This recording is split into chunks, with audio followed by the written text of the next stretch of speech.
I have no idea. Oh, okay. Well, he'll coordinate. Yeah, you're in the share. Ha, I was right. It's a great movie. Yeah. I gotta buy it still. Or is it out yet? Is DVD out yet or Blu-ray or whatever? I think it's on. I know it's on Netflix. Oh, okay.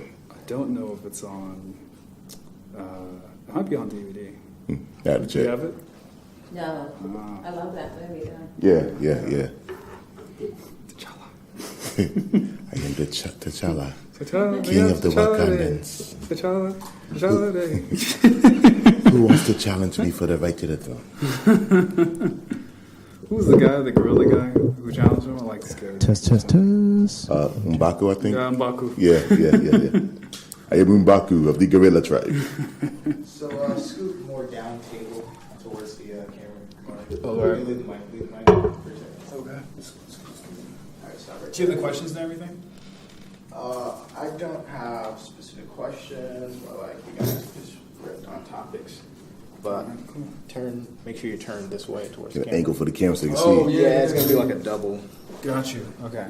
Where's the other cameras at? There you go. Just work at that one. Cool. What are you doing? Observing, listening. Looking pretty, what do you expect? Oh, okay. Gotcha. Like, as long as I can see both of y'all. See, light-skinned folk, y'all supposed to be Oh, together. man. Some of my my coworker. how slaves and stuff like that. Remember, if you ain't African, dog, we all in something else. We're all together. Yeah. I am the Wakanda, you are a house brother. We are united as people. I think Jordan B. Peterson got really famous off of that. It took him on to the next level, really. Yeah. You know, if you look at, all of their careers were kind of rising anyways, but that just set them as a cultural phenomenon. Yeah, it did. Instead of just being a good actor now, so Yeah. that's crazy. I think people like the villain more than the hero. I think that's what it They seems like them, but I think it's the same reason they like Trump. You know, it's kind of like we're not recording yet, so white folk like Trump is because they're like, he's saying all the stuff we was thinking. Killmonger was saying everything that they was thinking. Oh, They're like, yeah. he tired of America. They downtrodden on us. He put it all out there, all the conspiracy theories, all of that. You know, We're recording. I just said we're not recording. You're not helping right now. You got to delete that part. We're recording. Just like be natural. They're like, Ken's racist. You're gonna cut that part out, right? House slaves, Trump. Grab him by the hair follicles. That's what it is. Yeah. Mm-hmm. Colonizer. I was not talking about colonizers. I have white friends, 4 of them. That's always a sign that you're racist. It's like, how many do you count? I have black friends. I have 5 of them. We come over for barbecue every time. Barbecue, really? That's the only time they come over? Okay. Gosh. I need to know when you actually record and not just me talking. Yeah, we're recording. We need that. Now I know why they have that red light on. When they Exactly. in the TV stations. We're recording, but I don't want you to feel like pressure to perform or anything. I just want you guys to just be comfortable just talking. Oh, I'm comfortable. I gotta edit myself when I speak. Yeah, is this being posted? Is this part going to be posted right here? Yeah, we're just going live. So I'm recording, but we're just gonna basically it's gonna be streamed at Facebook, YouTube. So when are we going live then? Let me rephrase it. Right now. Okay. Now I have to be clean. I'm just trying to fix this one thing with this camera. Disclaimer: we respect all opinions. Respect all beliefs. If your feelings are hurt, sorry for you. SJWs, please leave us alone. See, that's what they call acting. See, we were acting so well, you believe that's how we really felt, wasn't it? That's what it is, yeah. So before, I guess we're going to start soon, but shoot, you must see movies in a different way now. So now you're in acting space, right? Yeah, but, well, for me at least, I kind of found a way to kind of get myself out of my own head and just watch a movie and enjoy it. That's tough. But yeah, when you first learn, especially when you start learning about colors and how things, certain angles and stuff give you a certain opinion, and then even just how good an actor is or isn't anymore. Yeah, it kind of messes with your head. You know, you kind of watch a movie like, oh, he could have done that so much better. Oh, no, I know why to put blue in that scene. That's different times of day. You've seen the Marvel movie specifically. I didn't realize how much they use green screen. I did not DC's realize. worse, but Marvel does a lot too. They do a lot. Yeah, I know DC's worse, but when you see behind the scenes, I'm like, how do they get in character surrounding a green box? You know, that's why they get paid millions of dollars. Because I mean, you look, like you said, you look at a ball or something, or a box, or this big green screen field. Like, you're in a field. I'm in a studio. The wind's blowing your hair. No, that's the fan right there. That's the fan blowing my hair. And action. Yes, Loki. So what we must do now? It's like you have to completely switch modes. It's kind of weird, you know. And I haven't done, of course, doing indie film. I don't do that much, green screen stuff like that. Yeah. But yeah, to be at that level where you can get paid millions of dollars, literally, to play fantasy, but do it well enough where everybody can believe you and believe that you're really there. That's crazy. Yeah, all inside your head. Yeah, Yes, you got to live inside your head for a little bit. Oh yeah, Cap throwing the shield. Of course he throws it, but I mean it's fake as far as the way it works and everything. Like Spider-Man said, it denies the laws of physics. It's not real. Shields don't really do all that. Bad. Iron Man's armor, he wears usually a torso piece in the helmet, and the rest of it's all CGI. But you know what's funny? Out of all the characters, I think the most complex character, I think, is Loki. I never know what he's thinking. I never know whose side he's on. I honestly like him more than... Well, they say you can measure a hero by his villains. Like I'm a Batman junkie, exactly. And you got the Joker. That move. So you think Heath Ledger? I'm a Jack Nicholson fan. I like Heath Ledger, but I'm a Jack Nicholson fan. Too. Yeah, I give credit where it's due. Heath took it into a place that Jack Nicholson never would have taken it. Yeah. But I'm still a Jack Nicholson fan, and Michael Keaton fan. I got to go to the original. So. But yeah, I watched all of them. I watched the originals. I even saw a little bit of the original Batman series. The serial? Or are you talking about the Adam West series? Can you hear yourself well in it? Can I hear myself? Yeah. This is Keith Sweat. Just make sure it's clear. And this is the Midnight Love. Midnight Love. What's your confession? Keith. Huh? If you can't hear yourself, you're doing something wrong. Let me see. Hello. I can hear myself. You can hear it pretty well. Okay. Let's see. Can you hear me? Mm-hmm. Oh, good. I'm actually hearing you through this microphone in my ears. Oh, good. That means I'm talking loud now. I was in Toastmasters now. You're in Toastmasters? I was. Oh, yeah. I was. It's been a couple of years now, but yeah, I was too for a while. Yeah. Over at I used to work at Everest, and they had a branch in. Oh, Everest. yeah. Yeah. Yeah, they usually have a lot in the corporate offices. Oh, yeah. I mean, it's a good way to get it out there. Yeah. Gives employees a chance to get off the phone, which, of course, they're going to love. And it gives you a chance to kind of beat the fears, because they said that one of the biggest fears there is to actually be in front of people. I mean, it's Toastmasters. You do the speeches, but, it's just like to be in front of a crowd of people and just speaking, I like, what's funny about that? Their whole thing was speech is, because I read the history, is to be prepared for speeches, because the founder noticed that because it was specifically for young men, they opened it up, but that he noticed that young men did not know how to communicate well, didn't have leadership abilities, and did not know how to speak publicly, and those three things. But I found that I grew more from the impromptu speeches than prepared speeches. I found the prepared speeches a little bit boring. Yeah. I like the impromptu because you never knew what was coming at you. And Well, it's on who delivers them, though. I mean, I think my first one was the impromptu one, and I played multiple characters. What is it? Like a superhero thing where I beat myself up or something. It's starting to sound similar. Well, I have fun with it now, but I'm pretty good at improv anyways. Excuse me, but I played multiple characters, basically beating. I think I was beating myself up or something like that. Unfortunately, I never recorded it. But whoever delivers a speech or whoever does comedy, it all depends on the person who's doing it. The charisma, the confidence, like you said. I mean, I've seen Guy Torrey perform at improv 4 or 5 times now, and he's hilarious every time with new material every time. But do they prepare their stuff, or do they? The first time I saw him, he didn't. He literally was like, "I'm covering for my brother. I wrote the stuff on the plane. We're gonna be here for a while. I'm gonna work it all out." And so I think he's supposed to do an hour slot. He did an hour and a half, 2 hours. And he's told the waiters, "I'm sorry, I should have told y'all. We're going to be here for a little bit." So he was hilarious the first time. And then second time came down, all new material. Then it was like a set, though. He knew what he was going to do. Still funny, Third time, fourth time, same thing. New material, still funny. Most comedians, you get the same set from them 5 years straight, if not longer, It's like, well, I heard this joke in 1992. Some are good, like Dave Chappelle. But Dave Chappelle can improv, so he'll do some stuff that you've heard and don't have fun with it. Yeah. Cat Williams, on the other hand, Cat Williams literally does this every DVD he releases, 90 minutes of the same stuff, or usually hours, so 60 minutes or 45 minutes of the same stuff, 3-4 new jokes. It's like, how do you keep selling and you're telling 3 new jokes every time? It's new people coming in again and again and again. Yeah. I mean, if you're a fan of somebody, you'll overlook it. But the reality is, I mean, every time I watch his stuff, I'm like, these are the same jokes. The same exact ones, like from line to For the line. one, how many times can you tell you being short and Shaq put his balls on your head? I mean, it's the same jokes. You know? So, I mean, so everybody has something different. Alonzo Bowden, I've seen him. He as an actor, he's not like a top-rated actor, but he's a great comedian. I've seen him a couple times at improv and stuff. Hilarious. Mostly the same material, but his delivery is almost different, you know? So he has fun with it. I remember the first time I saw him, like I said, it was an improv, so it's an E-boy. He got chickens crossing the road. He's like, I finally found the answer to why chickens cross the road. Like, oh, that E-boy, you know? And he brought a guy out of his comfort zone to kind of go back to the way we started when we said we weren't being recorded. Older white guy brought him up on stage and said, you might not remember the band we were in, this, that, whatever. Just repeat what I say and put your own kind of stank on it. So I'm sitting in the front this time, which I rarely do because I'm usually the target of being picked on by the comedians. But so he's like, you know, everybody have fun. The guy repeats him, He's like, all right, I'm going to kill you, N-word, N-word, N-word. I'm going to kill you.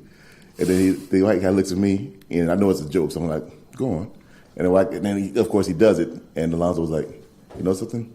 I looked at the biggest N-word in here, too. And got permission before I said that. You know, but like I say, he still has stuff to interact with the audience and stuff, so the charisma kind of takes over more than the jokes do, you know. Okay. And some comedians are great at that, you know. And again, some of them, it's kind of like, wow, I've seen you 4 times. You've had the same jokes 4 times. It was funny the first 2.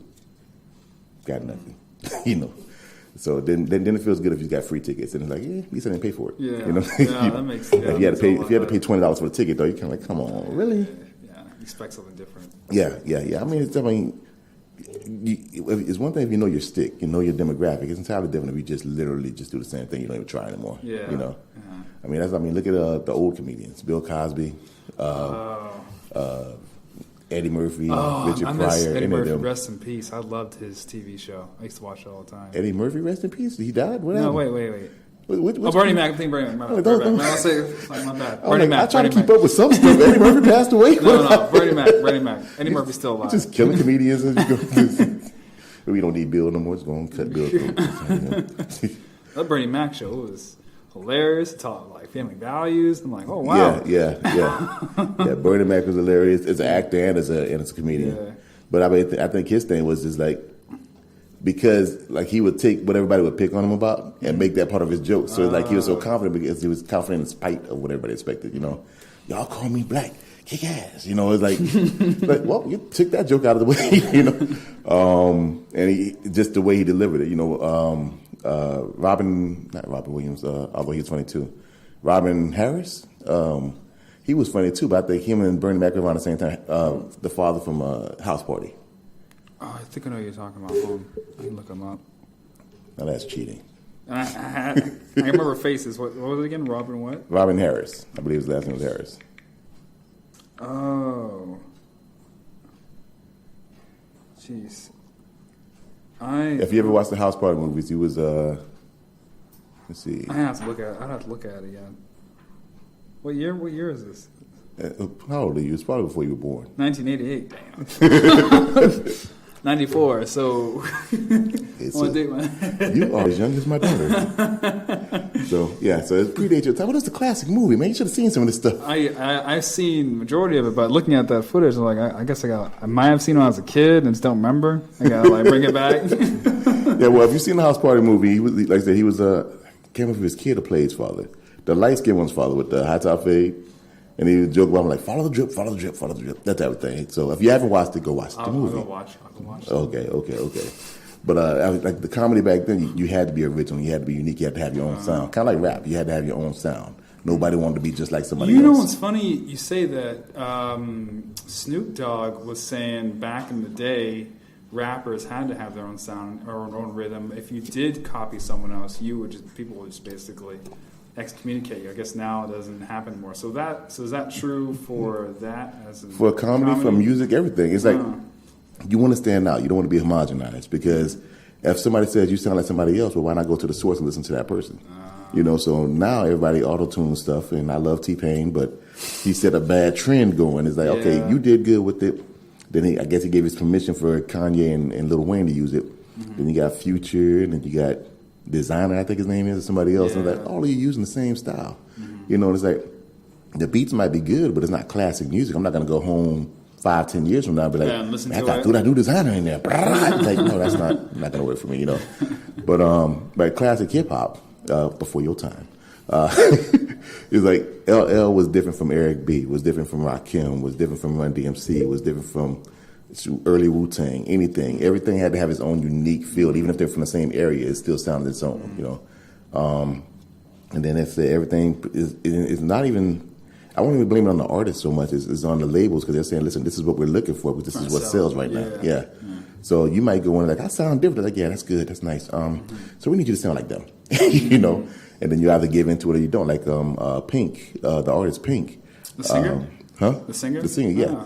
I remember she said when she went to LA Face label, originally they said, we want you to sound like, I think it was Britney Spears or Christina Aguilera. Oh, yeah. And she's like, I'm not going to sound like her at all. Even if she did try to sound like that, she doesn't really, her personality and the way she is doesn't match. Yeah, but she was more like a pop artist when she first came out. And then she just kind of went on her own thing. I don't think the second album sold to them or something like that. Yeah. So she was able to kind of, since that didn't sell, it's like she could recreate herself. Lady Gaga, they didn't know what to do with her at first, you know. She was then Akon signed her. Yeah. You know, Akon signed her, said, just do what you do. Just go on, make us some money. He made a good decision. Yeah. He signed T-Pain originally. He signed Lady Gaga. He doesn't have to work anymore. That's why you barely hear Akon album. He might go do a little cameo on a track. Last time I heard about it, he was building houses in Africa or something like that. He got the money. Yeah.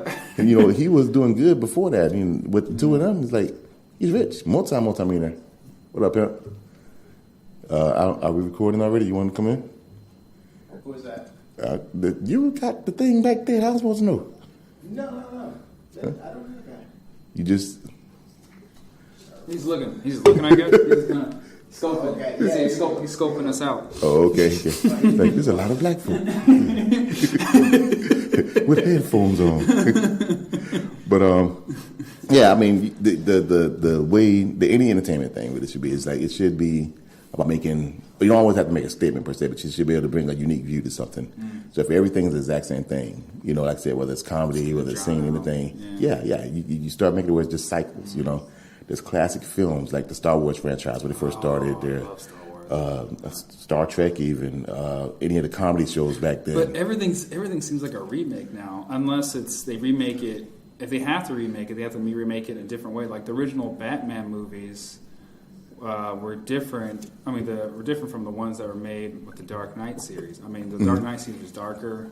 Yeah, it was more. I mean, I definitely like the cinematography. I like the storylines. Yeah, I like how they made it really realistic. And this the Spider-Man movies, I like how they remade it. Which version?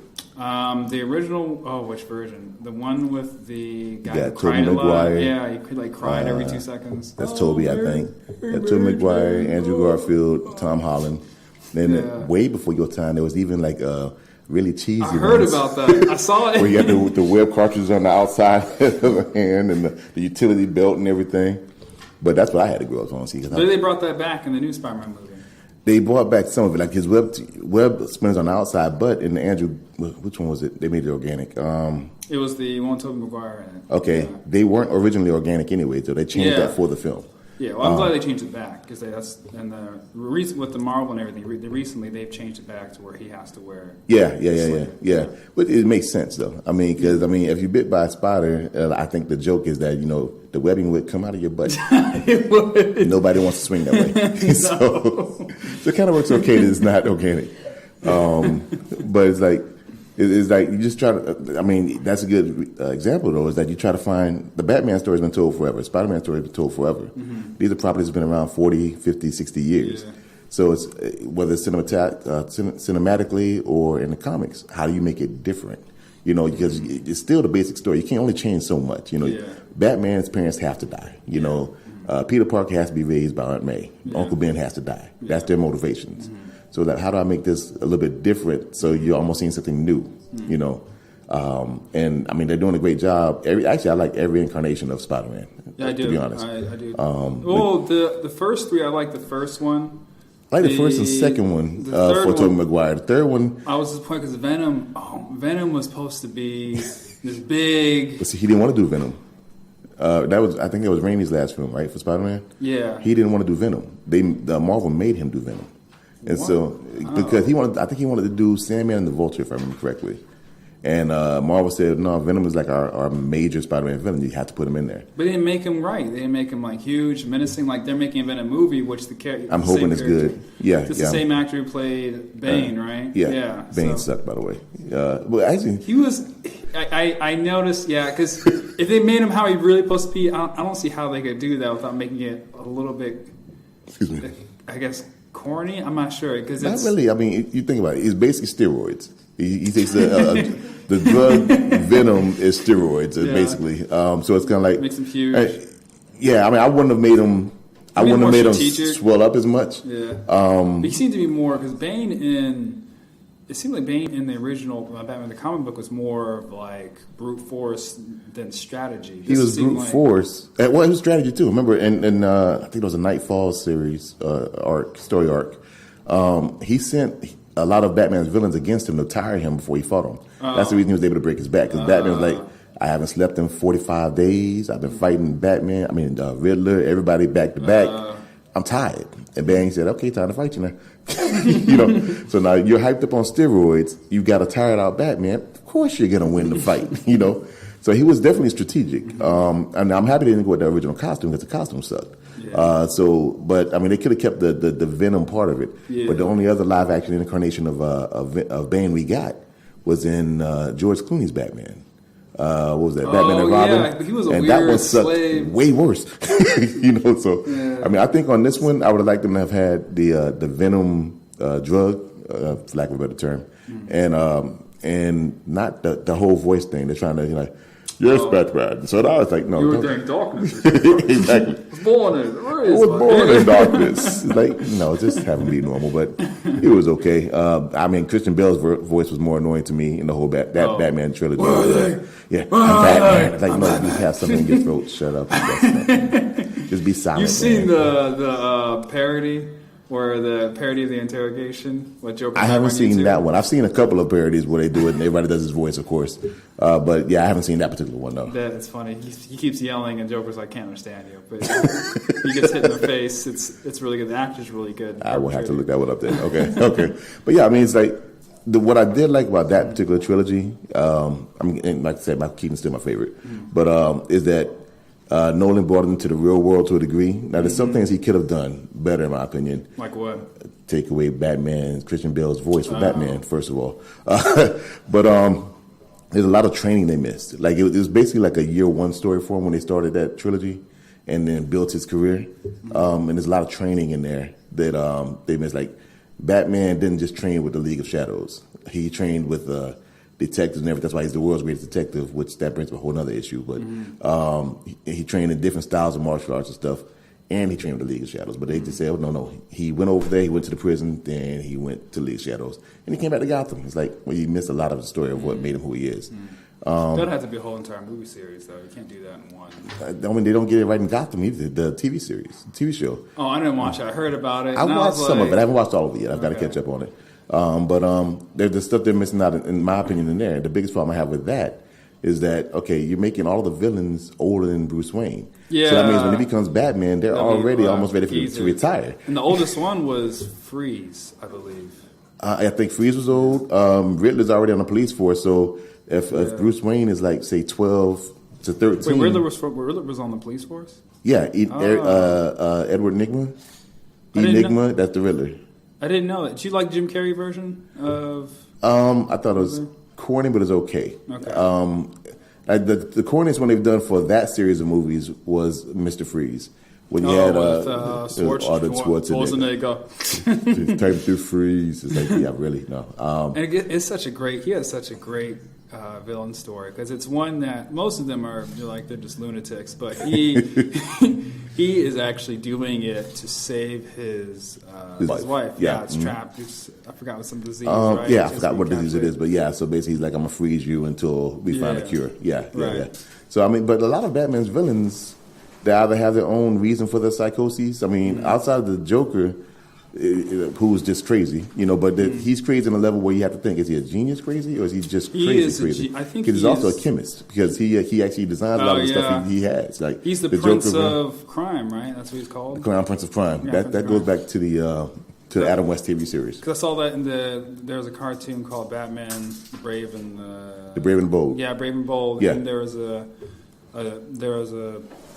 episode where I guess he switched universes with Night Owl, and Night Owl got free, and then he started causing crime, and then basically when Batman came back, Joker basically tracked him and said, he was pissed because he wanted to be the only Prince of Crime. Batman was taking over everything. He didn't like that. That's funny. I'm about to look that one up there. I didn't see that one. Yeah. But but like I said, Joker's on that level where his belief, because he actually knows Batman's already Bruce Wayne, so his belief is he does? Yeah. Oh. There's actually a surprising number of people who know he's Bruce Wayne. But I didn't know that. Yeah. Well, in the comics, even the film is even worse because in the film, almost everybody tells somebody who they are. Yeah. So like this is your secret identity. Iron Man comes right out in the movie like, I'm Iron Man. It's like, really? Right up front? I thought he did do that in the comic book. He was more... he did, but it wasn't. You got to think, like I said, these are characters with 40 to 50 years of history or longer. They don't come right out and say that. It's just some writer getting the storyline and say, I need to do a new twist. Well, you're talking about the movies. Because in the movies, it's kind of hard to...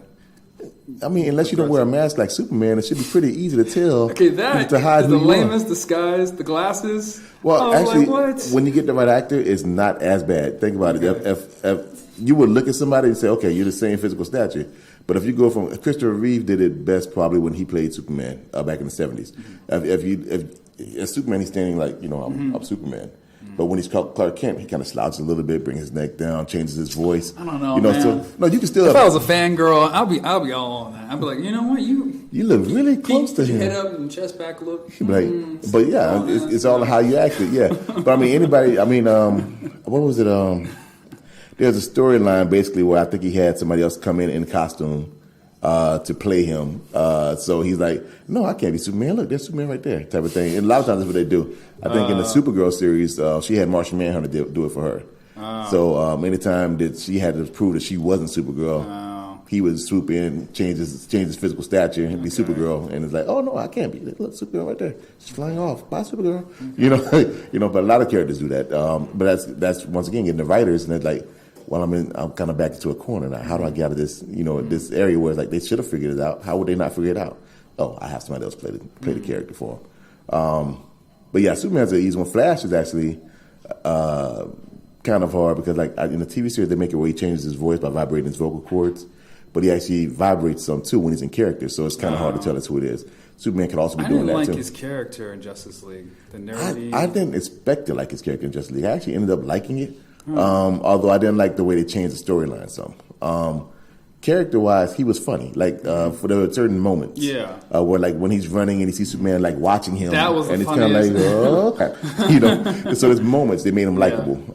As a character, like, when he, granted, they threw us a bone, so to speak, at the end, where they said, okay, hey, I'm joining the police force as a scientist. It's like, okay, that's fine.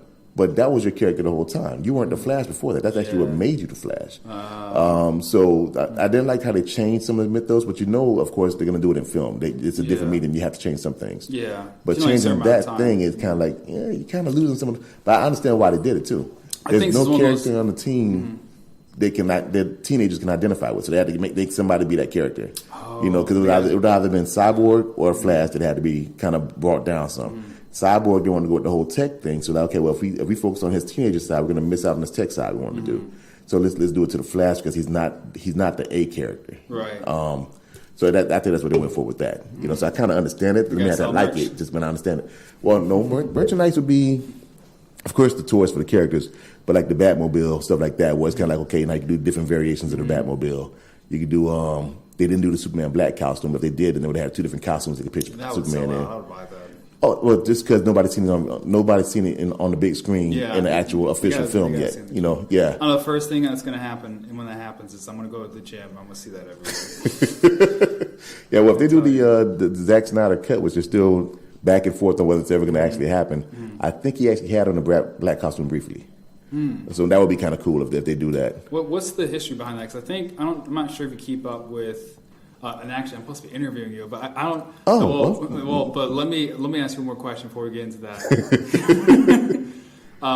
There is. Do you keep up to date with the DC animated movies at all? Not as much as I'd like to. I mean, I'm up to some of them, but I'm not completely up to Okay, everything. so what is? I don't understand Superman in the black costume. What does that represent? What's the history? I'm a little lost. Well, when Superman died, Yes. he came back in the black costume. Basically, that's just. It was just he get like long. He hair. had a mullet, so that was a long hair. Basically, he died. I can't remember the character's name that killed him. It was the whole Rocky thing in the Batman vs Superman movie. Something with a D, but the name always escapes me. It's not Darkseid. No. Dark Side is what they should have brought to the later. films. I know he's coming later though. He was supposed to be in Justice League, but they did do Steppenwolf. It's a lead up. I would rather have them build up and not try to catch up with Marvel, which seemed like what they were. Well, that's the whole universe right now. They're trying to catch up to Marvel. That's why they're throwing everything out there so fast. They've got. I mean, Marvel had the benefit of letting them marinate. The funny thing, though, I point out to people about the films is that there was a time when DC films sold, the Marvel couldn't sell a film until they sell their lives. And then now it's flip flop. Oh yeah. When Superman Christopher Reeve came out, they were running things in the 80s. Batman movies was running things. Yeah. Marvel did a very poorly received Punisher with Dolph Lundgren. Yeah. They did Doctor Strange with an afro. Yeah. He was a Jewish guy. Wait, there was a Doctor Strange movie already made? Oh yeah. Way back when. I guess they don't bring this stuff up. Doesn't even want to. I'm sure you can probably Google it and find it now on YouTube or something. But yeah, I mean, so they can do a good movie worth anything. The best thing they had at the time was their TV series. Like they had the Hulk TV series. Yeah. So I watched a lot of that, and exactly. the Marvel, the Avengers and stuff like that. Well, they had the cartoons. They had the animated stuff. Yeah. They had the Hulk TV series. But it's funny. Like I said, DC was ruling the movies. Marvel was kind of ruling TV and the animated at the time. Now it's flip flop. Yeah, it is. Marvel's running all the movies. DC has better TV shows for the most part, and they run the animation now. So it's kind of like it's kind of cool to see how the market switches. But I forgot the original question. What were you asking me? Oh, I was asking about the black costume. That's right. Yeah. So whatever the creature's name is, he killed Superman. That was a major storyline. They did a whole bunch of merchandising with that. Did daily. See, I'm trying to think DC. Daily Planet newspaper and everything. Commemorated dying and all that stuff. Then they did 4 Superman. So that's how we got the character Steel, poorly played by Shaquille O'Neal. He ruined the character, but he loves Superman, which is why he did it. He's like, I'll put my own money into it because I was really into Superman. So we got it was Steel, the Eradicator, Superboy, the clone, and it was 4 of them. I'm missing one. There was another character too, but one's a villain, isn't it? The Eradicator became a villain. It was like a Kryptonian leftover piece or whatever. So it basically said there has to be a Superman, and they recognized that humans weren't able to. They had to be kind of more ruled and guided, so to speak. So it kind of became a villain of that. And then so they had their storylines to make it seem like, okay, we're never going to bring Superman back. We want you to exist in a world without Superman. And then they said, okay, well, he's our franchise player.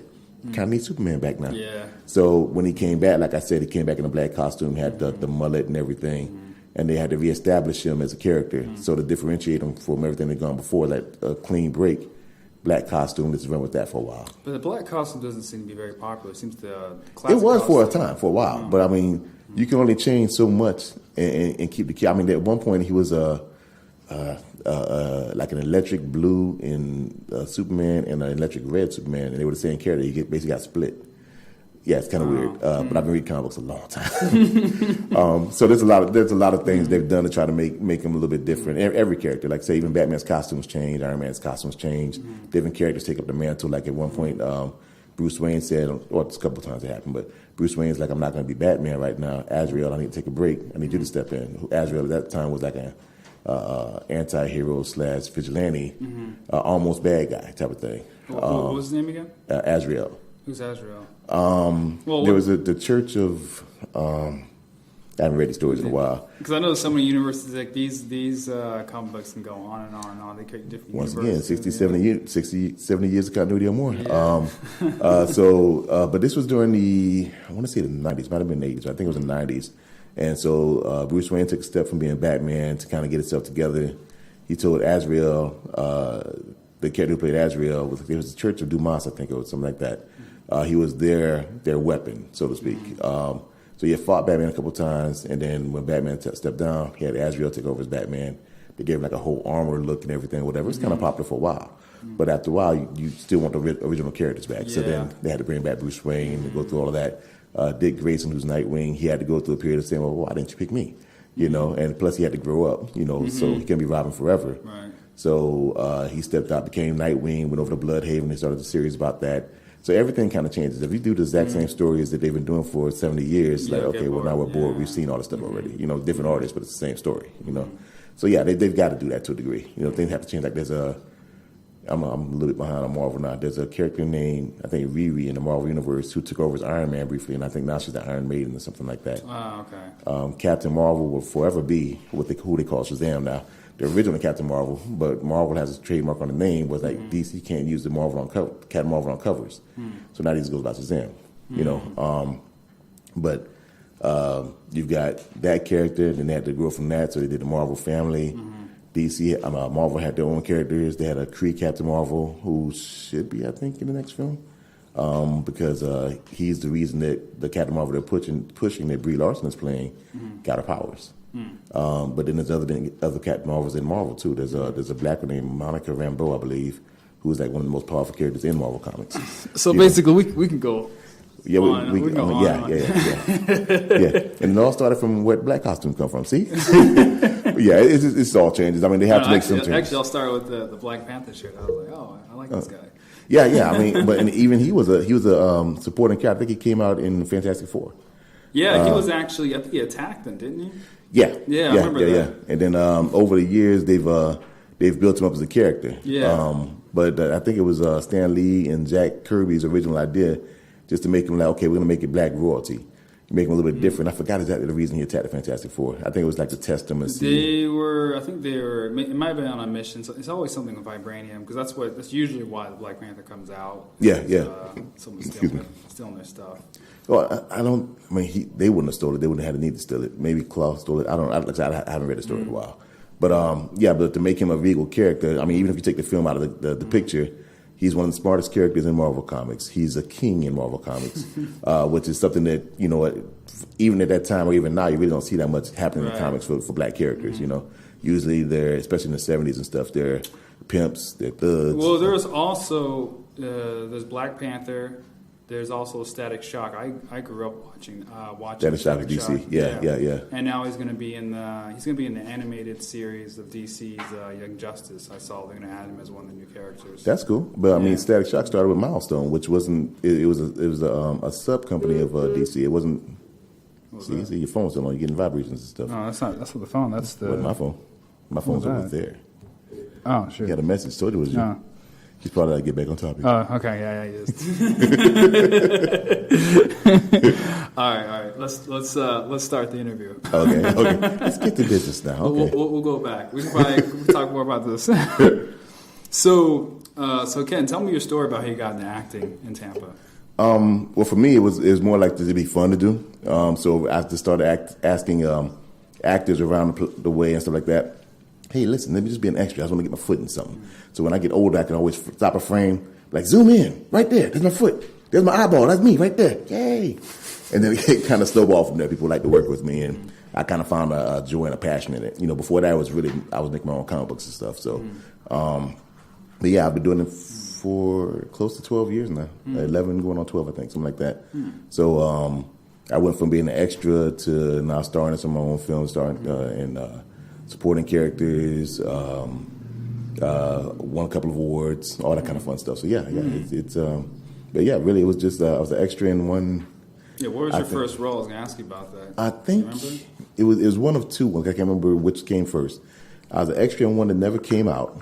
I think it was called The Con, but it's about comic book conventions, and I was literally leading the people I knew in the convention through the crowds. So it was either that one or I was extra in Joel Wynkoop's story. It was Survivors of Ramek, and I was one of the survivors on the planet, so to speak.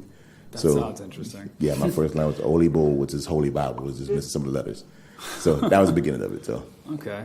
Yeah. What other questions? What else did he send you? He didn't say.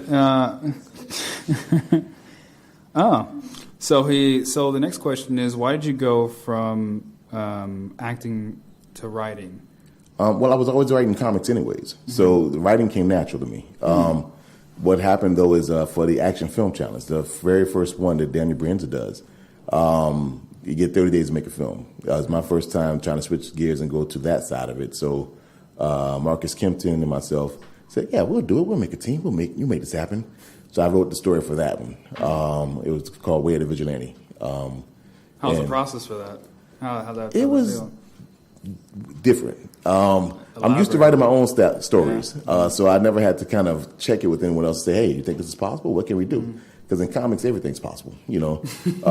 So I came up with the original storyline. He said, well, we won't be able to get all those locations, instead of whatever. Cut it down to more of a mainly one location shot with a couple of different locations to kind of spice it up some. And we shot that. Wasn't the best product when it finally came out. But it was an interesting experience, and that's what got me started with writing. And then that was the first year. And then after that, I started doing my own stuff for my studio. So my studio, Artistic License Studio, went from doing comics specifically to doing comics and film. Okay. So would you going back to writing for that first film, what would you say the biggest thing you took from that experience? Besides adding it to your repertoire, of course, for services? For me, really, it's finding a team that you can work with to bring it to life. Like I said, I'm not used to really bouncing ideas back and forth. I'm used to just kind of writing what I want. But that took some adjustment too. But the biggest thing was just like, if you get people that you trust in place to create a project, then trust them to do their job. So you want to get a team that say, hey, I know you're great at cinematography. I don't have to stay on top of you because you know what it is. Let's bring this to life. You know, if there's limitations, tell me why. You know. Same thing for like sound and every other department. You want them all to be able to function autonomously, and you just kind of just say, hey, listen, we're on the same page. So that's the big standard for me. Okay, good. No new questions. I got to come up with your own. No, I'm going to cover my own. I was actually thinking, because the question says, why'd you go from acting to writing? So, and it sounds like you wrote comic books.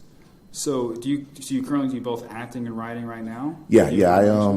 I still write comics. I'm actually writing a web comic for my character, Mr. White, right now. Mr. White? Yeah, it's once again Batman Junkie. So Mr. White is one of my many iterations of Robin archetype, and his mentor is Mr. Black. Now, one of the fun things I did when I created these characters is I switched their races. So Mr. Black is actually a white guy, and Mr. White is actually a black guy. Yeah, it's a little different. But in that storyline particularly, without going through the whole history of the characters that I've written, Mr. White goes to a super school to train superheroes, upcoming superheroes. And the Mr. White thing is like a mentee program. So you join up as the character, you work under Mr. Black, and he teaches you the ropes. Then once you've graduated, then you go out and become your own character. So he's actually the third in line of Mr. White's. And then, like I said, he's like my Robin type of character. But yeah, so I'm writing that still. I'm working on stories for my anthologies, Predatory Ways, which is more vampire-based, and Solo Shots, which is anything can go, any kind of character I come up with, as well as other people in the studio. I'm getting ready to do another sketchbook with just the artwork I've done. A sketchbook for the Mr. White character, and put some stories in there too. What did you do for Mr. White? Why did you choose the archetype for Robin? I love Batman and Robin. I love Batman. I've got literally thousands of characters. But why Robin? Why Batman and Robin specifically? Well, the reason I like the characters, or just why I did that character in that vein. I would say why you like that character specifically, because there's thousands of superheroes, thousands. And I've got knockoffs of almost all of them. Yeah. But for the Robin one, it's I like Batman because he had to train to earn everything he has. I mean, if you take the money out of it, he still would have been a dedicated person in training. You know, he still would have probably gone and trained with the master detectives and stuff like that. He still would have went through a lot of the stuff he went through just with no money, so he wouldn't have the toys. Sure, because I think he's the only character that had to train for the powers and abilities that he has. Most of the other characters either received it off of luck, for the most part, or were born with it. Yeah, radiation, mutants that are born with it, stuff like that. Yeah, so or aliens like Superman. So, excuse me, I won't say he's the only one. I mean, there's the Shadow. There's a couple other ones too. Green Hornet. But like I said, he's the main one that, like, if you look at it, he became the best of everything he had to do. because of his drive, and his motivating factor was his parents dying in front of him. So you can't beat that. Now for Robin, it's kind of like I was a kid/teenager when I got into comics. So even when I looked at Batman like that's something to excel to or aspire to, Robin was still the one I could identify more with because he's kind of going through it with me. Granted, he lost his parents too. Thank God I didn't. But he still had to work hard. Yeah. So I was about to ask. Yeah. Oh no! I've been blessed on that front. I was like, I don't know how to segue into that. Oh no! I mean, if you take that out of it, like I said, I mean, Robin had to lose his parents for Batman to adopt him. That's true. Or he actually never adopted him, but to make him his ward. Yeah. But then he had to kind of earn and live up to what Batman expected and what he expected of himself. So those are the two big things for me for those characters. So I've got Batman knockoffs. Don't get me wrong, but like I said, for Mr. White, let me come up with something kind of unique in the same vein but different. So he still has to kind of earn his spot in the hero legacy, so to speak, or whatever. And make people respect who he was. One of the fun things I do with him, though, is that for Mr. White, like I said, there's three of them. There has been three of them. He's the third one. The one prior to him had Superman-type powers. The current one doesn't. But all the villains don't know that. So when they're fighting him, they attack him as if he has these powers. He's like, ow, hold up, that hurts. So you have to find ways around that. So like I said, just a way to have a little more fun with that same archetype, but spin it a little bit differently. Gotcha. Yeah. So do you relate to these characters the way you had to work to where you've gotten to the point you're at right now? It seems like you're doing a lot with all these different projects. I think you named like 5 at least. I can name tons more than 5. But no, I just like to stay busy. I mean, the only way to succeed in something is to work hard at it. And then once you get to that level of success, you work harder to maintain it. So for me, because the blessing and the curse is that I have the creativity to do all these different things. That's the blessing of it. The curse of it is that it's hard for me to focus on getting one done. So usually I have people in my ear like, Ken, remember you're working on so-and-so. Ken, I still need this done. Like, yeah, hold on, let me get it done. Matter of fact, before I walked in here, I was working on a script for when I'm shooting next weekend. Oh, wow. Yeah, so, and when I leave here, I'm going back to work on the script for next weekend. But that was called actually, my director for that one was my director for my last film, Portrait in Blood. And she told me to make sure I shout her out. So Becky Yatta was my director for Portrait in Blood. We won it's for the 30-day horror film challenge. We won fan favorite film. Oh, wow. So that was her first award and first chance directing too. So that kind of worked out well. Proud, and she also was Gail Ann Hurd's assistant on The Punisher when it shot down here too. Oh, wow. So, but yeah, and so we're working together. She's like I said, find a good team. We have a great chemistry together. And once I give her the idea where I'm going, she takes the ball and runs with it. So, and I can just focus on being an actor because usually on my own films, I'm the star. So I'm writing them. Why not? So, but what was the question again? I'm sorry. I go on tangents a lot. Yeah, no, it's fine. The question was really, I was asking, do you relate to the characters of Robin Batman more so because you've had to work to where you are? And you didn't answer the question. You were talking about how you've had to really work with. We had to really work with, like for instance, learning every aspect, writing, the movies, working as extras to where we are today. But when growing up, did you think you'd be here right now? I mean, not on the acting side. I never really had a passion for being an actor when I was younger. Now, of course, I do. I love it. But when I was younger, it was all comic books, to some degree, music. What do you play? Well, I taught myself to play the drums at my uncle's church at one point. So I used to be able to play the drums. So I could probably fake it now if I had to. But we used to sing in the choir. You grew up in a church household. My grandmother was the pastor of the church, or elder of the church. We was in, had the jokes about the families that go to church 5-6 times a week. Yeah. That was us because we live around the block from the church too, so we couldn't get away. So I was always singing in the background then, and then as I got a little older, I got into a couple of different groups. So usually I did the bass because my voice is pretty much naturally anyways. And then after the groups broke up, I started doing my own thing. So the last group I was in was a group called Vintage. It was me and my boy Nate and another guy named BJ. But we take off like we were playing, so it is what it is. Yeah. But I'm actually working on a mixtape right now. Wow. My audio keeps going out. But yeah, I'm doing a book of poetry that I just did 50 poems for, called Facets of a Man, and the mixtape's gonna be Facets of a Man also. So it just shows ideally different sides of what a man goes through, and just different emotions. It's not just a one-sided thing.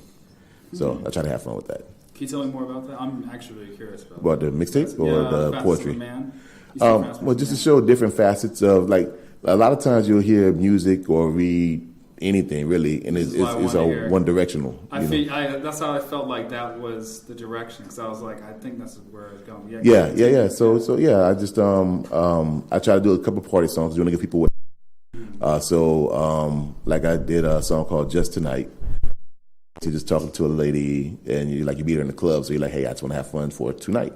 The ironic thing about it, though, is I have a friend named, his real name is Romaine Simon, but he goes by J-Rock. He didn't catch on what I was saying in my verses. So his verse, he's like, oh, I want to love you, and I want to be with you forever. I'm like, that's not what the song's about, but okay, that's cool. But so you've got everything from that to You Make Me a Better Man, which is that, endearing forever love song that I did with my group mate at that time from Vintage, Nate. And is talking about, hey, I'm in love with you. You make me a stronger man and a better man. You're a blessing from God type of thing. I don't hear that a lot on the radio anymore. I remember a lot of the, when I was a kid growing up, my grandparents listened to a lot of the soul music, like I think Sade and Sade. I mean, a lot of the 70s, 80s, and 90s kind of focused on it. Then late 90s, 2000s, once again, that homogenized sound. It's kind of like, listen, all that stuff ain't selling like it used to, So just give us the I want to get freaky, which is nothing wrong with those songs occasionally. But it's like, okay, if everybody's doing it, it's no longer unique. You don't stand out. How do you have a career out of something that's just a flash in the pan? It's just a trend. Right. And so, like you said, it's not really out there that much anymore. I kind of missed that, though. There was a lot of. It seemed like I could actually feel the song, connect the song, and that's why I mentioned Sade, because a lot of her music was very, very great. I mean, I love listening to her. Her music, but now it's just kind of like the same thing. It's just like I met you at the club, let's go back home, and I contact you, and it's both men. Exactly, but that's what sells, And then, but like I said, when you look at a career, like Brian McKnight will always be able to tour. Johnny Gill will always be able to tour. If Marvin Gaye were alive, he never would have to stop touring. Smokey Robinson. I mean, those are classic songs with artists that they gave you so much, you can kind of feel them either way, young folk and old. But then again, I go back to Designer and Future, and I'm like, nobody wants to listen to them 15, 20 years from now. Unless you're in the club, you're like, oh, that's my jam from back in the day. You're gonna get home, but turn it off. It's not timeless music anymore. And there's very few artists making timeless music now. To the point where the older artists are coming back and say, well, this is for the real R&B fans. Like, well, you shouldn't have to make that kind of statement. But every now and then Chris Brown does one. Please Don't Judge Me was a good song. It talked about something more than just sex. But then again, you got to look at me now. And he's like, I'm sorry about talking about my phallic. To say it nicely. So it's like, but like I said, it's nothing wrong with finding a balance, but just give more than just that. Justin Timberlake's first album, I used to like the fact that even when he had Timberland producing, he did a mix of tracks. His last track was almost always by Brian McKnight, and it's something you can feel. So it's like, okay, I'm gonna give you some kind of funky, up-tempo stuff you can really feel, because Timberland was a hot producer. But I'm gonna give you some classic soul to show you I can really sing. And like I said, you go to Johnny McGill. Wow, that's about messed up. Johnny Gill, Brian McKnight, any of the '90s singers really. Even Silk didn't just do "Freak Me" and all that stuff. They had to kind of toss some stuff in there and say, "Yeah, we still love you, ladies." So, like I said, I want that to come back, and I'd say everything goes in cycles, so I'm pretty sure it will come back. But right now, it's struggling. It's on life support, But like I said, everything goes in about 5 to 10 year cycles, and it goes to the next thing. So I think I think it might be segregated into small section of groups that listen to music. Because when I work at the dealership, I'm driving the cars. They have satellite radio. Okay. Yeah. So thank God.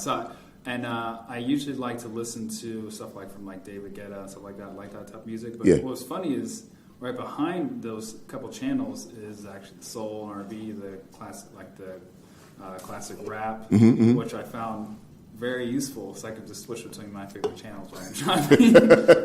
Makes it a lot easier. Yeah. Exactly. Yeah. Yeah. A few times I've been in cars with satellite radio and stuff like that. That's the benefit of it. You can kind of go to something kind of geared to what you want to hear, versus just being stuck with what the radio wants to play. What's going to be most of the current stuff. But as an artist, though, how are you making sure that you are different and that you're not going to end up just like... I don't try to sound like anybody else. So, it's not like a bragging thing or anything. It's just like, literally, I mean, I'm not the best singer in the world. I'm not, and I'm too.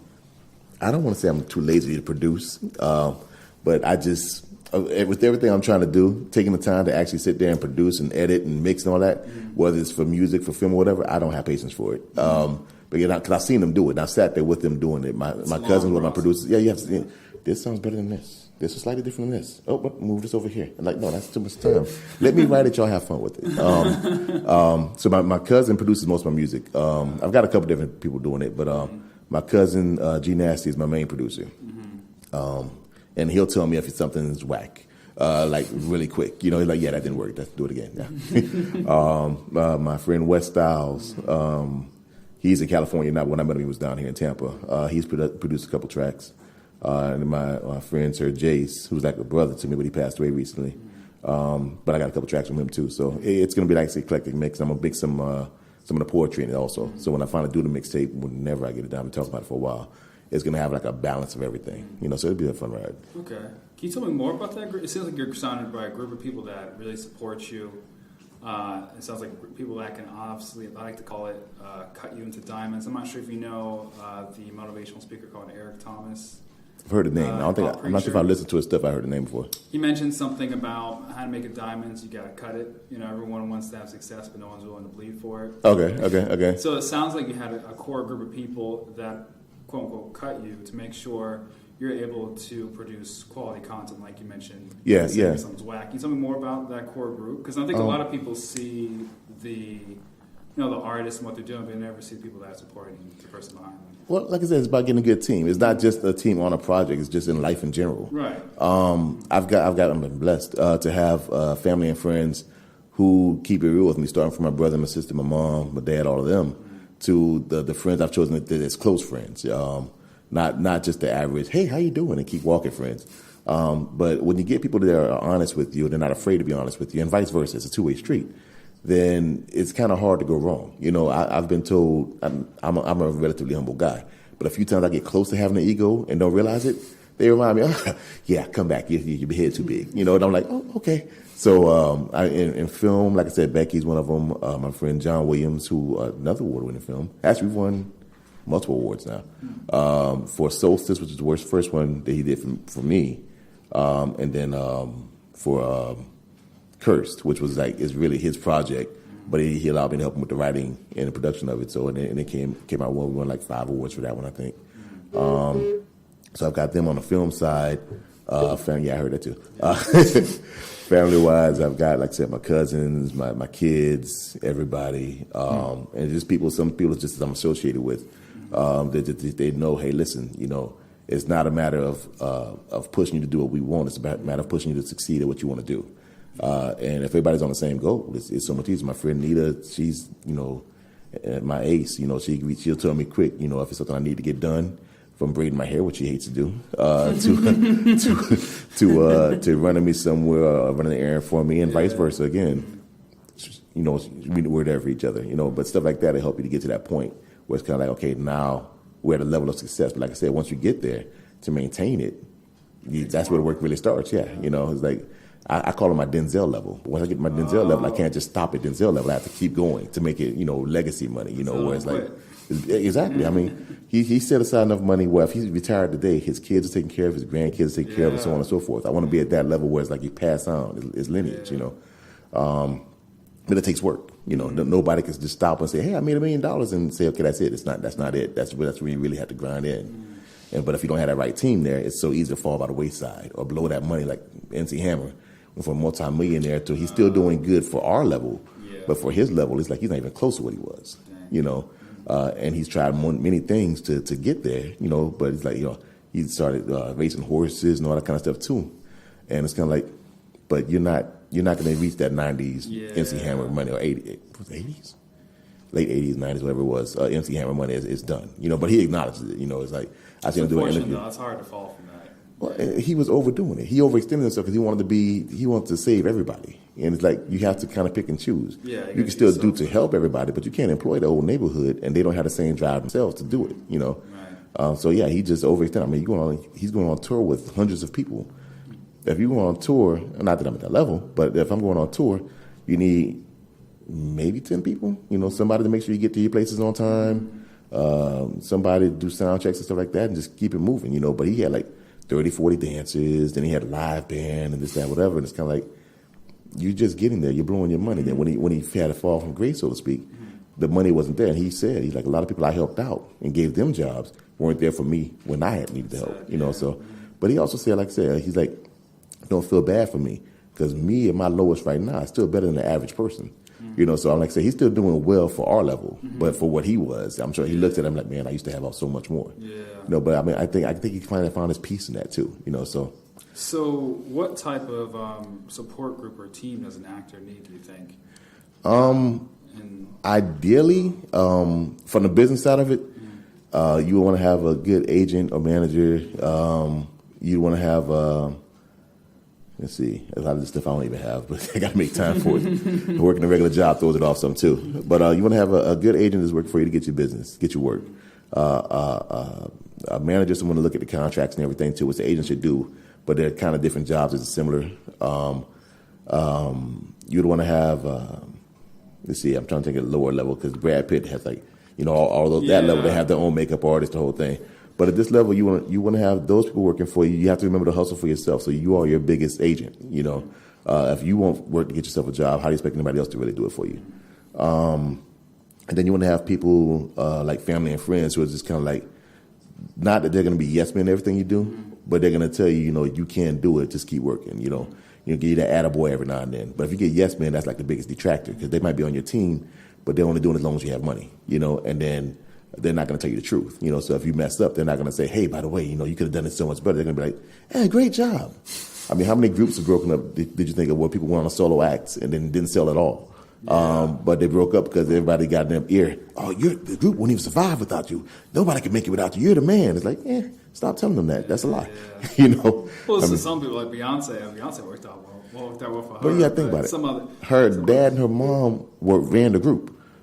She was always groomed to be the star from the get-go, I mean, her confidence doesn't hurt, but she was groomed from a young age out of confidence. But you look at Beyonce, look at Solange. She started out as a solo artist, and comparatively speaking, not a Beyonce, But it's not a lack of talent. It's just she doesn't have that charisma and everything to bring out. Beyonce was trained to be the star of the family, and she excelled at being the star of the family.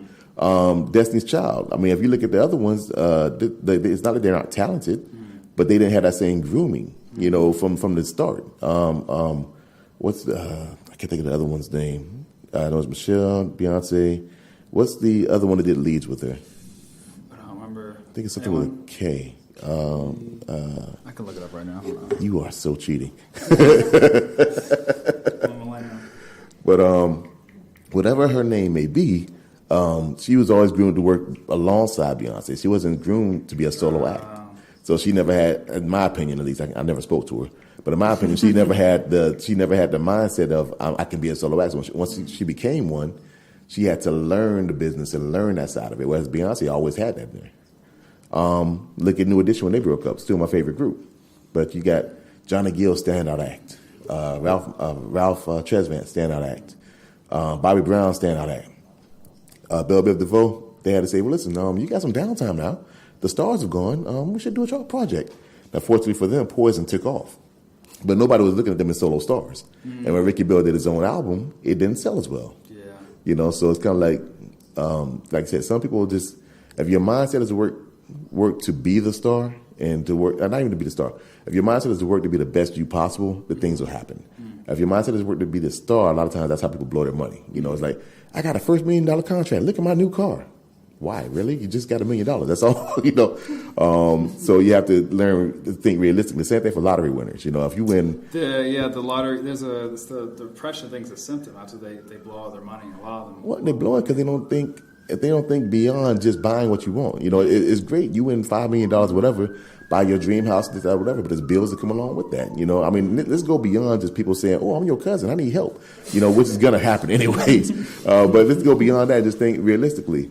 If you buy these things, they come with bills attached to them. Yeah. If you buy a house, it has property tax, it has maintenance, it has regular things, electric, water. You don't plan that because you just spend all your money on the house. If you buy a car, especially if it's an expensive car, it has expensive repair bills. The car insurance is going to be expensive. So once you've gone through all that, and then you've paid off your broker or whoever you're going to pay to help you manage your money. If you were smart enough to get somebody to help you manage your money, now you're broke again, but you got a nice car. You can't drive out the parking lot. So it's like you have to plan for these things. Same thing for entertainment. Once you get there and you get that right contract, and it's like, okay, don't plan for just the here and now. Plan for the future. Put some money aside. Then you're going to have some fun, naturally. You get $1 million contract, you're going to go out to the club. You're going to buy a house. Just don't buy a mansion when you first get $1 million, You're probably going to buy a car. That's fine. Don't buy the Bugatti. Buy something else, Work your way up to that, Huge. It's going to be huge. Huge, America. Huge. But I mean, like, it's no reason to start at the top when you're not at the top money. You're in the mid-ground money, I like to look at people who have done it correctly. I mean, not like, I'll take a Denzel level. So it's not when Denzel got glory, he said, oh, I'm rich now. I'm done. He's kept working harder to become the actor we know versus being a good actor in one film, So, I mean, everything is about always building and redefining yourself. The core you stays the same, but what are you doing to make yourself better every time? And so a lot of actors take classes. I should take classes, but I don't really have time to take classes. But I push myself every time I do a project, though, to kind of bring something new and to teach myself something different. So I've been getting better over the years. But there's certain things like I can't cry on command. If I'm in a film right now, like, cry, Ken, I'm like, no, But so I need a coach, or at least training one of these days to be able to do some of the weaknesses I know of for myself. And they may even find things that be like, Ken, that was good. You ever thought about trying it this way? And I'll be like, oh, no. Oh, that's another thing too. Be open to criticism and don't look at it as negative. Look at it as a way to grow. Now, I may or may not relate to you directly. Like somebody may say something like, man, that's not even close to what I was going through. But if you're at least open to listening to it, you can always grow from that. But people who are closed-minded and just say, oh, no, why are you putting me down? Why are you saying I couldn't do so-and-so and so-and-so? And it's like, okay, you're limiting yourself because you're not open to being able to grow beyond what you think is perfect. So that's probably like the biggest for anything, life, school, test, everything that people skip is that openness and being willing to learn and willing to grow. So okay.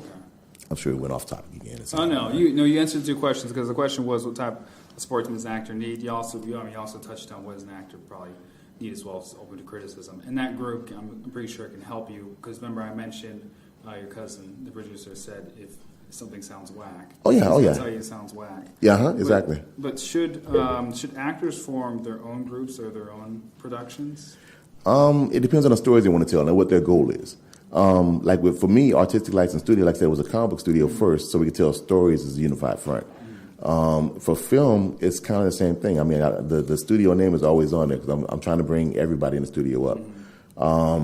As far as individual actors, if their goal is to solely be an actor, it's not really necessary to build a group. You want to have a team of people still working with you that you feel confident with, but your goal should be to work with as many directors and everything to learn different styles and work on different sets and be professional in the network.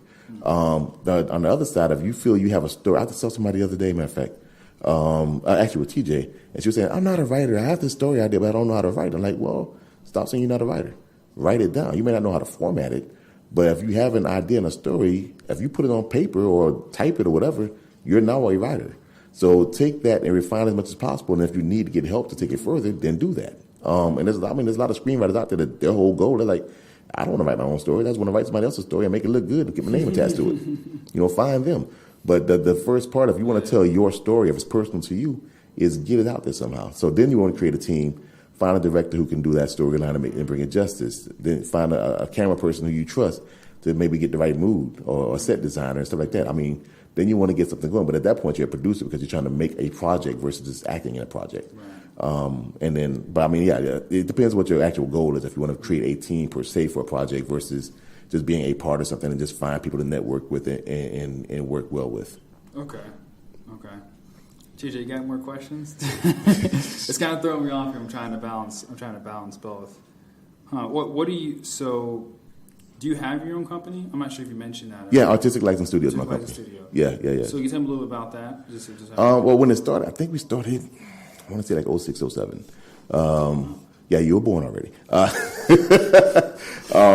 But it was originally designed to be, like I said, a unified front for people who love comic books to work together to put books out and to get it out to as many people as possible. So we started with a couple of sketchbooks, T-shirts, stuff like that, and then we did the anthologies. You see, hold on, Predatory Ways and Solo Shots were my anthologies, but they were for the group. Let's see, Heart of Heroes was by Adonis Charles, was another artist in the studio at the time.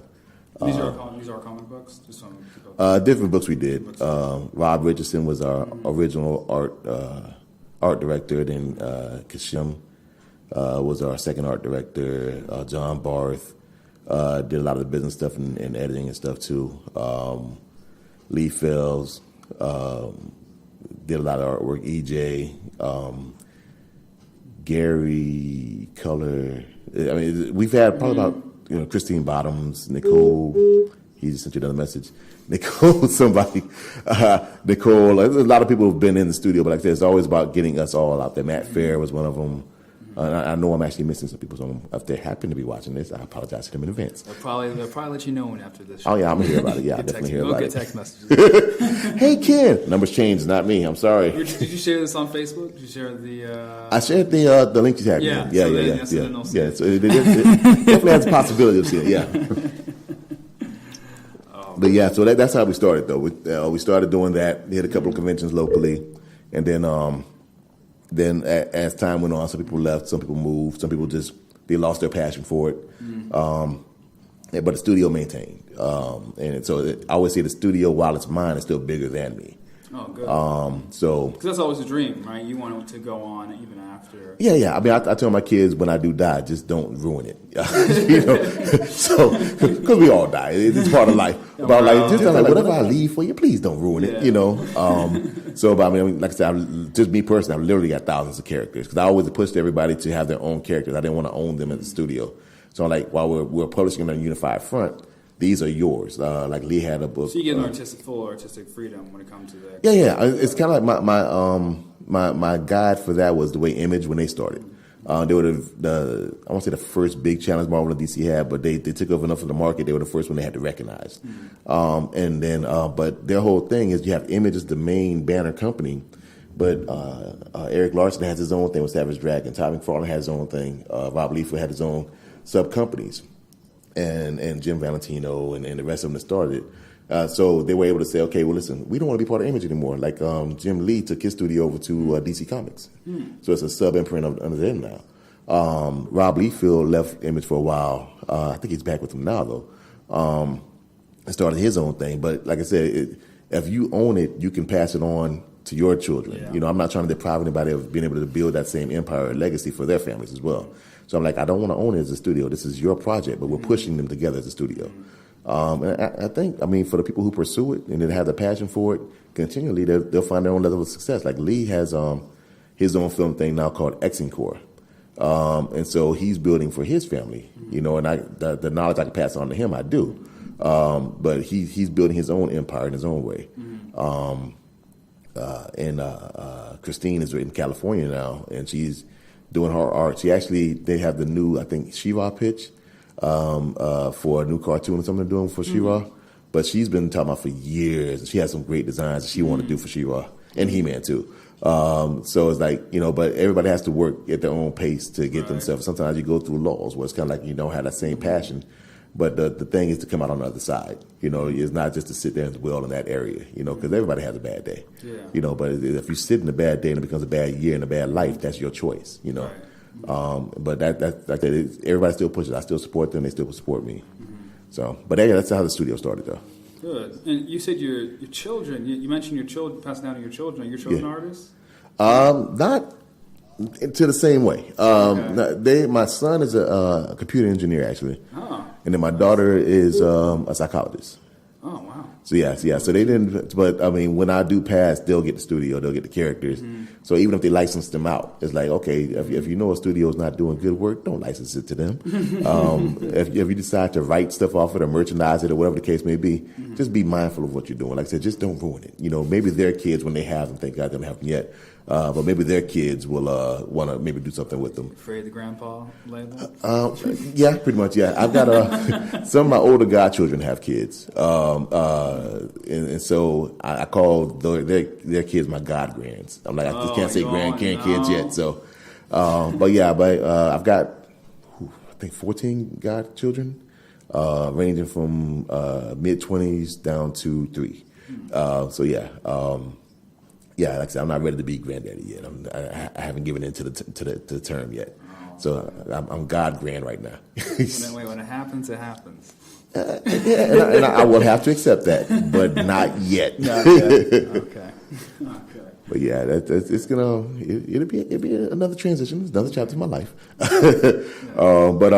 mean, it is what it is, though. But like I said, when they do have them, I don't want it to be where. It's like, oh, granddaddy passed and he left us with bills. That's true. So I want it to be where, even if it's not financial, although the plan is for it to be, but where they say, okay, he left us with a legacy, he left us with a good name, a good word, good knowledge, and that's what's getting passed down. Money is icing on the cake. But I'd hate for them to look up and say, oh, man. Yeah, well, they can now because I'm not a criminal and I haven't been to jail or anything or whatever. But I hate for them to look up and say, well, our history is as being our grandfather was a criminal or this, that, whatever. Like a lot of black folk, they feel, our history is as slaves. And like, no, we go further back than slavery. So don't use that as your crutch. When once you get an idea that you want to do better, you can do better. Remember, we're from kings and queens before we were slaves. And I mean, Egypt was and Africa as a whole was the center of knowledge at one point, So it's kind of like you can't use that as your crutch and say, well, I just know a slave mentality. No, you know more than that. You just refuse to believe it, So, like I said, and even just in the family line, I don't want them to ever look back and say, oh, well, Dad was only this, and like, Granddad was only this. It's never. That's all I was. That's just the part you knew. You should know more, Okay. So that's the goal. Good. I want to. I think I'm going to ask TJ. So we're almost at 5 o'clock, so we're going to be probably wrapping up soon. There's 2 things I want to go over. 1, I want to ask you about the Black Panther movie, and 2, I got to make an announcement that TJ sent me. Do the announcement first, get out the way. Yeah. So there's the Tampa Bay Theater Fest from August 31st to September 2nd. To contact Rory Lawrence of the Strauss Center Tampa. Rory Lawrence, great actor also. He's actually the founder and starter of the Tampa Bay Theater Festival, which I go to pretty much every year. I at least catch a couple things there every year. I got to check it out. I've never been there before. Oh, yeah, it's fun. It happens to be my birthday, September 4th, same as Beyonce's, which everybody likes to remind me about. It's like, it was mine first. But yeah, so it's theater festival. It started out really small here. I think this is the 3rd year, if I remember correctly. Oh, wow. And they have workshops. They, of course, show plays. It's all about theater. If you type it in Google, it'll show up. Or the website. Yeah. You can Google Tampa Bay Theater Festival, and I'm sure you get their website and the events and all that stuff there too. Facebook. Actually, they have a free meet and greet. I want to say on the 31st at the Straz. Yeah. If I remember correctly, because I'm going to try to make it to that also. Yeah, 31st. It's got confirmation. Okay. But yeah, it's a good thing to hit. It's a good time, but also on top of that, like I said, just to get out, socialize, rub elbows, network. It's a good time to go out too. Good. So, and it was Black Panther. Yeah, I wanted to ask what your opinion of the movie was. Oh, it was great. It was great. I'm torn with saying whether it was the best Marvel movie ever. Because there's a lot of great ones that came out of that camp, so to speak, in this era of Marvel movies. But it's definitely in the top 5, maybe even the top 3. What do you think about the story and the characters and development? Story was good. There's very few things I wish they would have done differently. But the actors were good. The storyline was strong. The action was excellent. I wish they would have went into the history of Black Panther more. Yeah. But I mean, for what they did, because they still had to tell a concise story, and it still ran 2 hours and a couple minutes or something like that. So they maxed out what they could do in that time. But T'Chaka rather was a Black Panther also, who actually fought Captain America and won in the comics. So I would have loved to have seen that. T'Chaka was the king that was killed? Yeah, T'Chaka was his father. He's the one that was killed in the embassy, the UN thing. War. In the Civil War, exactly. Yeah. So I would have loved to seen some kind of allusion to that. Yeah, because his father was showing the flashback. Remember that? Yeah. So and then there was this isn't directly with Black Panther, but I think in one of the Wolverine movies, I think the Wolverine Origins. When they were in Africa and we're looking for a medal. I'm like, please just say vibranium and Wakanda. And they never did it. I'm like, that's a wasted opportunity. Contractually, they couldn't do it. But I'm like, you got the perfect setup to say it. And they didn't do it. Oh, right. And then you're talking about, because it was, which Wolverine? The Wolverine Origins. It was, it was the one it was the first one, and he was a team. It was before he actually... Didn't they go to Wakanda, though? No, they went to Africa to look for a medal. They couldn't say. But they couldn't say Wakanda, and they could because it wasn't part of that franchise. Yeah. So it wasn't part of the deal with Fox. So they couldn't put it out there. But I'm like, this is the perfect setup to mention Black Panther. It's too early because you think about it. A lot of offbeat movies like Black Panther, like movies they probably wouldn't create in the past. Black Panther was one. I think Deadpool would have been. Well, they completely messed up Deadpool. What? You know? And that one, no, Deadpool movie. Oh was good, yes, Ryan Reynolds. And Wolverine Origins. Ryan Reynolds actually made fun of. I'm actually watching Deadpool. In both, and both of the movies made fun of it. He made fun of both of them. Yeah, and then he went back and killed himself as Green Lantern, which it shouldn't be a spoiler now because it's been out for a while. So he went back and killed himself when he was watching the Green Lantern script. Like, oh, Green Lantern. It's my big break. Which actually, Green Lantern wasn't that bad of a movie except for Parallax. Parallax sucked. Which is the same thing they messed up in Fantastic Four: Rise of the Surfer. Galactus sucked. It's like you turned this being, this powerful being, to a galactic cloud. It's like, what's wrong with you? Why would you do that? I think they think it was too corny. It seems like they think if it's too corny, they don't try to. Well, because I think now that they can modernize superheroes. But I think back then, if the superhero may have looked maybe too corny in the comic books, it wasn't that long ago though. I mean, Galactus, I would definitely not have made him a galactic cloud, but. Make him big and ominous, and they could even made him like almost like a concept force, where it's kind of like you picture him as you would see him. So somebody could have pictured him as a giant man with the funny looking helmet and all that, but everybody sees a different view. I mean, there's so many things they could have done besides what they did. Yeah. And then Green Lantern came out after that, so why would you copy the same thing that didn't work in the other movie? So but the movie as a whole it actually wasn't that bad, and that was actually supposed to be the start of the DCEU. It didn't sell. The Green Lantern movie was supposed to actually start the DCEU, and then it didn't sell. Why did they choose Green Lantern? Because it was a character you could have most of the fun with. You had Green Lantern, who you could really do almost anything with. He's a space cop set on Earth who can create anything he wants. I mean, it's not a bad concept, but you got to think they went through Superman in the 70s, Batman in the 80s. They were like, okay, well, what can we do? There'll be a good jump off point to kind of bring it back. But Green Lantern didn't sell, and Ryan Reynolds was a hot property at the time, so they were like, if anybody can make it sell, he would be the one. But he's still doing it now. But now it's with Deadpool, and he's like, I could be as crazy. Years. That's I guess that's dedication. He spent years trying to pitch that, but no one wanted to. Yeah. Well, I mean, he liked the character. If you like a character, I mean, there's not a technically it's not a black Batman. There's black characters related to the Bat family, but it's not technically a black Batman. But when I get to my Denzel level, if they say, "Hey, Ken, we want to offer you," they don't even have to offer me like millions and millions of dollars. It's like, we'll offer you $100,000. You know what I mean? Batman. I'm like, I'll do it. Okay, yeah. And actually, which brings to mind, I'm gonna be in a Batman fan film called "Welcome Back, Mr. J." Oh, I'm gonna be an extra for the Joker, but I think I might have a line or two, but I'm working for the Joker in it. But all he had to do was say, "It's a fan film for Batman. You want to be in it?" Like, yeah, okay, yeah, works for me. Wow. So, when is that starting?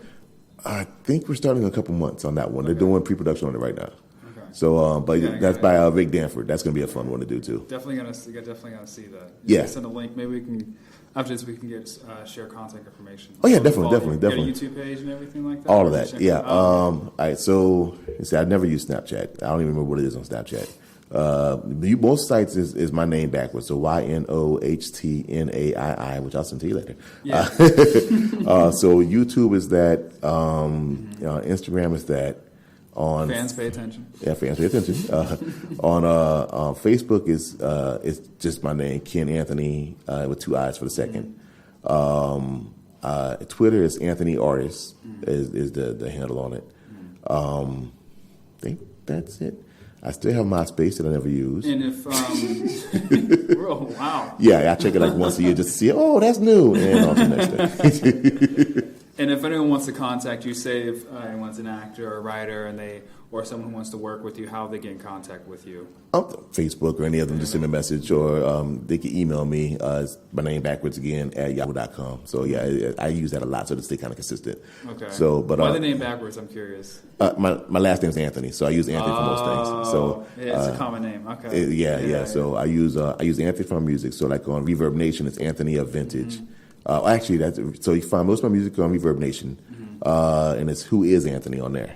But yeah, and then if you look at the page, it says Anthony of Vintage, because once again, Anthony's a common name. But yeah, any of those sites, if they send me a message, I get it on my phone, so they can reach out to me and say, hey, I want to be a part of a team, or if you need extras or need crew or whatever the case may be, I'll respond to that. Okay. And just for any final thoughts on anyone who wants to be an actor or writer or to be in movies, any final thoughts or any final advice you'd like to give to them? Best advice is really just do it. Like I tell people all the time, it's like, instead of saying, I'm trying to do it, if you started doing it, you are that. Now, you might not be making a living at that, but you are that. If you want to be an actor, but you've been in a film, you're an actor now. You're not a working actor, which when they define a working actor, is somebody who lives solely by doing acting or doing their passion. So it's just claim it by saying it. Take it from concept and in your mind to actually saying it and speaking into being. Once you've done it, you are that. So now your goal is to be successful at that. So that's the biggest thing. And the second one is to work hard at it, because if you don't work hard at anything, it's worthless. And then the third one, be open to criticism, because you have to be able to listen to the good and the bad and be open to growing. That's the only way to grow. If you're strictly like, I'm the best there ever is, you can never become better than what you think you are. So that's the three biggest things I would tell everybody. Good. And we have one more announcement that TJ wants to make. Am I passing to TJ or am I Yeah. Okay, can you hear me? I can hear you loud and clear. We can hear you now. Okay, hi Tampa. So just want to let everyone know the acting class is classes. I've been to a couple tomorrow. of them. Acting class is Sunday at John Germany Public Library, downtown Tampa. The class starts at 3 o'clock. It's going to end at 4:30 tomorrow, so it's an hour and 30 minutes.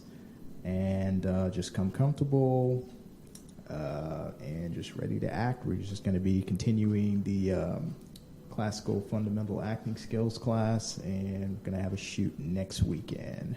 Going to announce which day it is at the class tomorrow. Awesome. And that's it. Awesome. Thank you all for joining us. Got a question for me? TJ, you're amazing. Okay. It's John F. Germany Library, so there. So are we off? I think we're off. I don't hear much anymore. Say goodbyes. Huh? What? Oh, just say your last words, goodbyes. Oh! Thank you for joining in, and I enjoyed talking to you, man. Yeah, tell him your name. Oh, Kamari. My name's Kamari. His name is Kamari. I'm Ken Anthony. Turn my mic back. That's TJ. That's Terry. You can't see them. Yep, and one last announcement. You can follow Tampa Film Network on Instagram, Facebook, Twitter, and on YouTube. And thanks so much, you guys. We'll let you know when the next podcast is. Goodbye.